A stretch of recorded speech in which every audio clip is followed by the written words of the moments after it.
ప్రేమకు పరిభాష ఏది?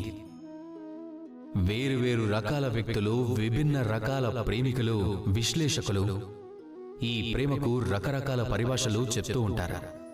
కానీ అందరి మనసులోనూ ఈ ప్రేమంటే ఏంటనే ప్రశ్న తలెత్తుతూనే ఉంటుంది. మనకిష్టమైన వాళ్లను పొందడమే ప్రేమ?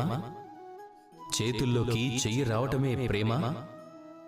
మన భావాలను వ్యక్తం చేయటం ప్రేమ కాదు.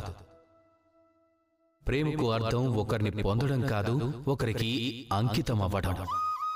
ఒకరి చెయ్యి పట్టుకుంటే జీవితం అంతా తనతో తోడు నిలబెట్టుకోవడం. ప్రేమంటే ఇది కాదు, ఒక ప్రియుడు తన ప్రియురాలి జుట్టు సవరించడం.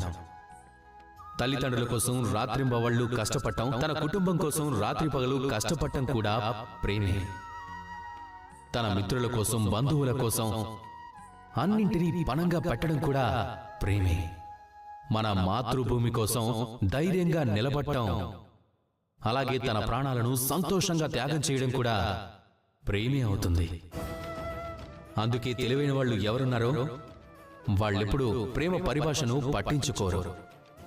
ఎందుకంటే వాళ్ళకు తెలుసు ఈ ప్రేమ ఎంత విశాలమైనదో. వాళ్ళకు తెలుసు ఈ ప్రేమ సముద్రం లాంటిది, అదెప్పటికీ దోసెట్లోకి రాదు అని. అందుకే ఈ ప్రేమ సాగరంలో మునిగిపోండి, అలాగే అందర్నీ ప్రేమించడం నేర్చుకోండి. అందర్నీ ప్రేమించడం నేర్చుకున్నారు అంటే మిమ్మల్ని ఎవరు ప్రేమిస్తున్నారో వాళ్ళకు కూడా శుభం కలుగుతుంది. అలాగే మీరు ఎవరిని ప్రేమిస్తున్నారో వాళ్ళకు కూడా శుభం కలుగుతుంది. అలాగే మీకు కూడా శుభం కలుగుతుంది. అప్పుడు ఈ మనసు ప్రేమతో చెప్తుంది, రాధా కృష్ణ.